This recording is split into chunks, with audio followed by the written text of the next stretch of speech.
Hey, Professor David Stockler here. Today I'm going to be sharing with you 5 incredibly powerful use cases of Chat GPT. These are AI applications for your research that you can apply immediately. And I guarantee you, several of these you've never thought about before, but once you use them, you're going to wonder why you hadn't, because it's going to save you so much time. And what's important about all these applications is that we're going to show you how to use AI and not get busted. Now, some of the AI tools and ways I'm seeing it promoted online are really testing the waters of what's ethical and risk you getting in trouble of plagiarizing. And I see some so-called influencers suggesting ways to humanize your AI. But look, there's already reports of students getting kicked out of their programs because they use ChatGPT in the wrong way. I don't want you to take that risk. I want you to be on the side of angels. So we're going to briefly cover what not to do with AI, and we're going to go through these 5 powerful use cases. Also, I've got a special bonus here. We're going to be unveiling our fast track AI mentor, GPT, that's 100% free to use, that's been trained on our data, that takes every opportunity to use AI and turns it into a learning opportunity so that you don't have to feel anxious like you're not understanding what the AI is really doing, so that you can use these tools with confidence and grow and learn faster as you progress. So you can begin using this AI tool today, and I'm going to show you how in the video. And finally, because it's YouTube, I've got a special 6 bonus tip that I just used yesterday in my research on a grant proposal, the results of which I'm going to be sharing on this channel, but I'm going to show you that use too. So let's dive straight in with number 1. The first powerful use case of ChatGPT is to help you craft a winning topic. And listen, this is a step that so many students struggle with, and they may not even realize it. So they could be going in circles for months trying to find a topic, but even when they do have a topic, they could be encountering problems like, I just have too many articles, I'm drowning, I'm lost, or I'm struggling to publish, I keep getting desk rejected. And it all traces back to the original sin of not having a winning topic, a topic that occupies a niche in your field, that fills a gap, that speaks to a high impact debate, that also is linked to your passion, so that when times get tough, you're gonna have the energy to keep going and power through. And so you need a system to find a topic. And now often this happens in one-to-one conversations with mentors. Some of you may not have that access unless you check out the link below and see our programs where we can actually work one-to-one together in a real way. But the next best thing is our fast track AI mentor that uses our systems to help you find a winning topic that you can be proud of and confident about. So this is 100% free. Check this out. You're going to love it.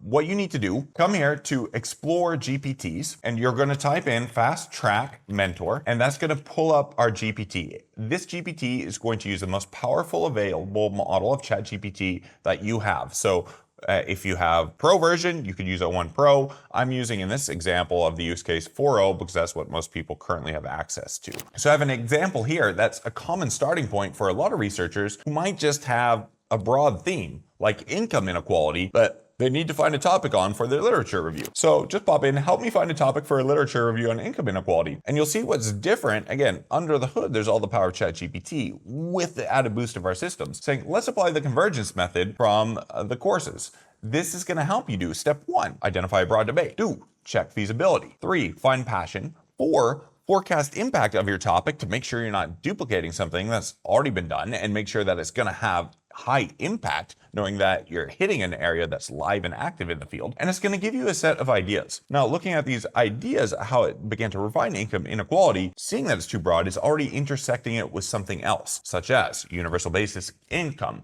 Looking at, can education be an equalizer and address income inequality? Can you think about automation, how technology and digitalization, AI, is shaping the future of income inequality? So this is an iterative process. It's not necessarily going to hit it out of the park, but it's going to give you ideas to start thinking and refining your thoughts as though you and I were having a conversation about your topic. And what's more is it's going to turn it into a teachable moment. And I think this is what a lot of AI misses out on. And my big complaint about it is that it's just a black box. You put things in, you get something out. This can lead you to, over time, feel anxious and insecure, where instead, if you use this in the right way as a co-pilot, it's going to teach you along the way and enable you to deepen your understanding. And so what you'll see at the end here is it's going to ask you, would you like help narrowing it down further using the PICO model? This can help you refine your focus. It's going to teach you models so that you know the steps that you're taking and the principles being applied to refine your topic. You're gonna love this. It's 100% free. Of course, if you wanna work with a real human and have that conversation with me to optimize your topic, click the link below. Let's see if we can be a good fit. But this is the next best thing, and I really encourage you to check it out.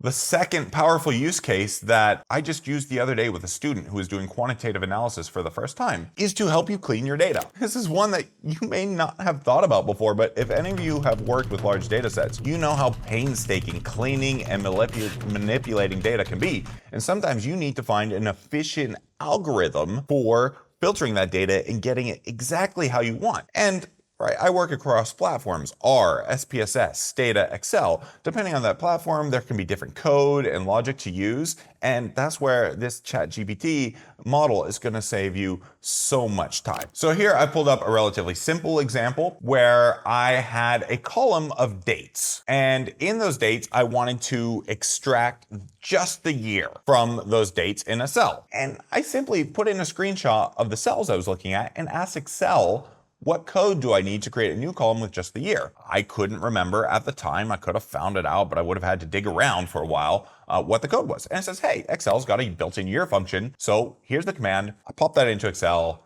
drag and drop, done. Same thing, then I wanted to make a new code of a 0, 1 variable. So if there was some missing data, I wanted to put a 0. And if the data were present, I wanted to put a 1. Again, in Excel, there's lots of different codes. Some can be a miscode, some can do other kinds of truth, Boolean statements. I couldn't remember in Excel, so very quickly I said, hey, can we do this? If the cell's empty, I want to return 0. If it's full, I want a 1. And simply in Excel, it gave me the code, if is blank, this code here, that I could literally just copy and paste into Excel, into the column, and beautiful. I had my data cleaned and lined up, ready for the next step in my analysis. Listen, for data cleaning, this is going to help you find more efficient algorithms to get your data in the right format you need to really be able to listen to them and hear what they have to say about your research question. I encourage you to do this. Let me know in the comments below how you've used ChatGPT for your data cleaning. In our community, it's an ever-growing source of use cases and lots of valuable prompts. I encourage you to check it out. But this is a powerful use case that if you're doing any kind of quantitative or data coding work, I encourage you to try. Okay, quick detour. I can just hear the voices now. Hey, Professor Stuckler, you're telling us what to do, but you haven't told us what not to do. Okay, listen. Don't do this. 1, don't generate a full AI manuscript like we did in our experiment series here and actually submit it to a journal. If you want to see what happened, check this out. Don't use ChatGPT to help you with the references. First, it gets lazy and doesn't want to do it. And second, it just makes stuff up. So don't use ChatGPT for references. Use Zotero. It's lovely. It's easy to use. It's free. What are you waiting for? Number 3, don't get ChatGPT to do the thinking for you. That's what you need to do. I see so many students saying, I've got thousands of papers. I'm overwhelmed in papers. I'm gonna run it through ChatGPT and it's gonna tell me the answer. If you're in that situation, probably something went wrong with your topic. You need to go back through the first use case that we have here, get your topic tightly defined using our Pico model, using our Fast Track Mentor flavor of ChatGPT. There are other do's and don'ts that I'm going to cover in the rest of these videos, but these are 3 quick injections. Make sure you haven't even thought about doing this or you are going to get a big smack in the face. Kind of like Professor Stuckler saying, no, don't do that. I actually would never hit anybody, but just imagine me if you get tempted to use ChatGPT for the references or writing the full paper or large sections for you, and then you're going to try to humanize it in some way. No, don't. Okay, back to the good use cases. Number 3. Use ChatGPT to help you make an outline. This is really where AI and machines excel right now to create structure and order. What I see so many students, especially researchers, if they're doing a review for the first time, is they go down a rabbit hole and they get lost. You need to think about your literature review as kind of taking somebody in your car, say you're trying to go from New York to Dallas. Well, you need to know where you want to stop along the way. If you're doing a systematic review, there's already a built-in step-by-step structure. We've got an awesome system for systematic literature reviews. You can check out a teaser, a free version of that on our YouTube playlist right up here. But if you're doing a narrative review, you often might have to take a theoretical review and then go into an empirical evidence review and merge different streams of literature and theories together. You need to have a roadmap to say, hey, I'm going to go from New York, then I'm going to make a stop in Tennessee, then I'm going to head down to Georgia, and finally I'm going to arrive in Dallas. But you need that kind of linearity and clarity and direction, and ChatGPT is going to help with that. So I used a narrative review as an example, but come here and let's go with the education as an equalizer topic, still in our fast track mentor. Can you draft an outline? It's also going to teach you, say, in this case, well, narrative review is broader and more interpretive. It's going to explain to you what's going on. So here it creates an outline, and it'll give you an idea about the introduction. It'll help you define a conceptual framework. A lot of researchers get confused on what a conceptual framework is. So it's going to outline some concepts and some broader theories, which bring together potentially into a coherent whole multiple concepts. It's going to look at education and economic mobility and create substructure. With this outline, again, you're going to chisel and refine this as you go along, but it's going to give you a structure if you're doing a narrative review to go do forensic searches on each of these topics. So you might go then into Google Scholar and search for, okay, economic mobility and early childhood education. So you would go through and line up all your studies about early childhood education here and start slotting them into the appropriate section of your outline. And once you've got all that evidence lined up using that strip method that you can check out in our other videos explaining, you're going to be able to then start writing up the section. I like too that I came up with the policy intervention section here that you can begin to look at specific models. Again, you may decide later in your outline, oh, I only want to look at the policy interventions, or oh, I want to only look more broadly at economic mobility here. And that's okay. This is a starting point for you to have an outline. But before you ever write, you should always have an outline, because if you don't, it's just a recipe for getting lost and confused. So if you don't have that structure, get ChatGPT to help you. The fourth powerful use case is, of course, editing. But here you need to be careful not to take a heavy footprint from ChatGPT. What I recommend first that you do is run your paper through Grammarly. Especially if you're not a native English speaker, this is going to get rid of those howlers, spelling mistakes, typos, infelicities of expression that are grammatically quirky and curious or innovative, might you say? Yeah, use Grammarly to filter those out, and the free version of Grammarly works great. Then run it through ChatGPT. But here what you need, again, is a writing system that's going to help you. And this Fast Track Mentor system has been trained on our academic peer writing system. If you haven't learned about a writing system, this system really will transform your writing instantly. It's an opportunity to learn. Check that out in this video right here. It'll be the best 5 minutes of your life, and I promise, no exaggeration, it will change your writing and the way you think about writing forever if you're not using a system. So what I've done here is I've pulled the introduction of a paper and I've popped it into, again, our Fast Track Mentor GPT. And I said, hey, can you edit the introduction for a journal on pain management? It's a systematic review, and I popped it in just like this. And what is important here is we've set this up so that where it makes changes, and you can see it actually took a light footprint because we've already worked on this writing, it's going to tell you exactly what changes that it made in bold. So that what you can do is you can one by one integrate them into your paper where appropriate. And you know, I just see too many students copying and pasting things over, and then the plagiarism detectors are going to go off. You can see this is taking light glove edits to the paper. You can use what is helpful, but mostly this is around, at this stage, wordsmithing, because it's already in a good state. And it's going to explain exactly what it did, enhancing clarity and pharmacological explanations. It's going to improve the flow between sections, make it more engaging, direct, eliminate some redundancy. So this is exactly the kind of use case that you want. I would never recommend just copying and pasting this over. I also don't recommend the workflows that people are advocating to go, let's go humanize this further. That's not the route you want to go. For journals, you actually want to be very transparent and declare that we have some examples actually submitting AI-powered manuscripts where we do declare in an ethical way. Check out our AI experiment series here. But what you want to do is follow the journal guidelines and say, yes, we use ChatGPT to help us with the editing of the manuscript. That is perfectly okay. Eventually, I think we're going to get to a point in classrooms where you might have assignments, just like you can use a calculator to do math, but you have to show your work and your logic. We'll do the same thing with AI, but it's going to take a while for universities to catch up. Again, stay on the right side of this ethical quagmire and be very transparent and just acknowledge that you use ChatGPT to help you in the editing.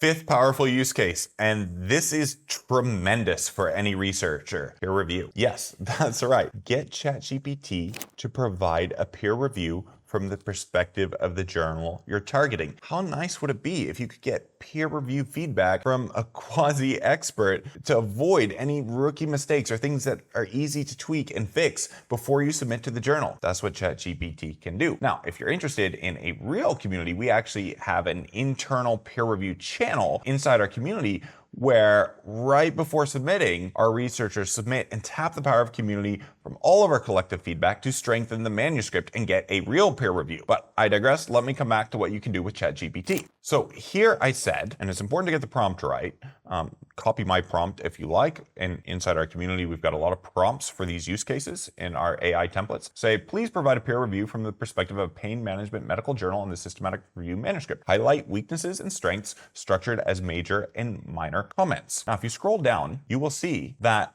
there are some very useful comments, several of which we anticipated because this one I know a thing or two about. And so you get an overall assessment, much like you would get in a real peer review feedback, justifying the decision the reviewer has made. And it says several areas require improvement: more rigorous risk of bias assessment, better structuring results, clarification of methodological choices. I'm going to dig into a few of these just to show you the quality. Again, we're using our fast track mentor, which is primed for academic use. So lack of risk of bias or quality assessment, this is actually a decision we went with a researcher we were working on to avoid doing this because we decided, given the time constraints of that researcher, this was a shortcut that, if necessary, could be added later, but would not be a make or break for the decision of the paper. So we kind of left this intentionally out, knowing that reviewers would go on that, and it would be an easy thing to fix in the revision stage. There's a little bit of advanced tactics going on there, but I'm not surprised to see this come out, and it is well spotted and a good sign that it's doing a great peer review. Second thing, justification for exclusion criteria. These are really nice points. Again, this point here, excluding studies prior to 1980. I mean,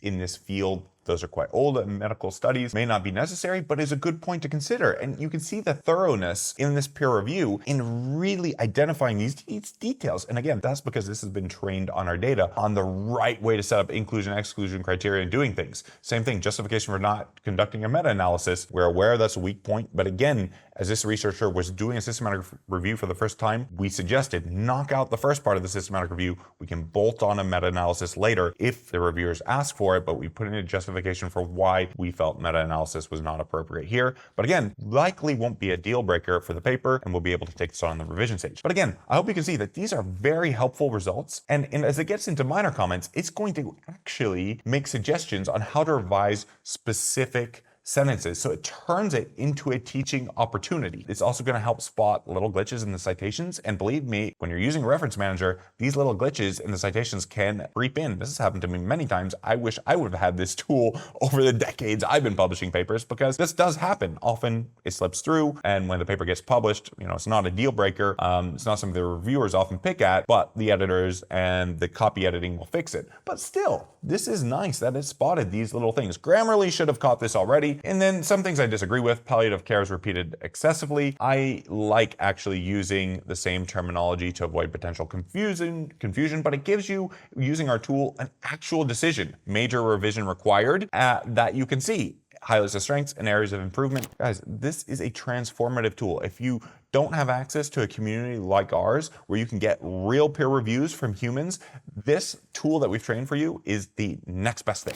Now I want to come to our final use case, and I think this is really important for researchers anywhere before embarking on their research, is to develop a protocol, to develop an outline roadmap plan of what you want to do. So if you have supervisors, remember, supervisors are the gatekeepers. You need their buy-in before going too far. I like making a protocol because it sets out the clear steps of what you're going to do in the research so that you don't go implement that research, go too far, and then have them yank you back and say, hang on, wait a second, no, I don't like this. And in some cases, you might need to go to an institutional review board if you're dealing with sensitive populations, or you have data that's not anonymized, to make sure that the ethics of your project are okay. So in this case, for a protocol for our AI-generated manuscript experiments that we're going to be rolling forward, we actually developed the protocol based on data that we put in to Chat GPT and said, hey, Chat GPT, develop a very clear protocol that we can share with the researchers involved. And this makes sure, especially if you're dealing with a big team, that all your co-authors are on the same page.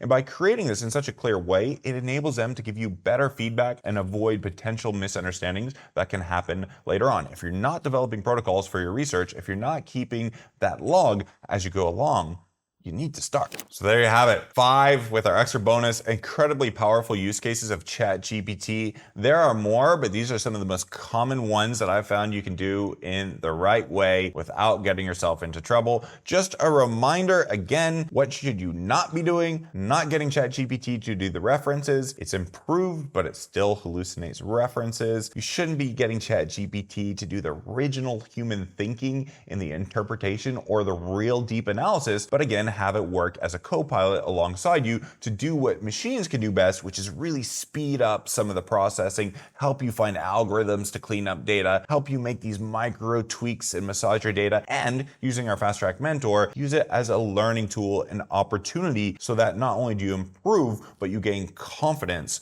going forward all at the same time. And again, if you want to work with a real human, click the links below, see if we could be a good fit to work together, join our workshops and start tapping the power of both our AI enhanced tools and our step-by-step courses to get you on that publishing journey even faster. I will see you in the next video.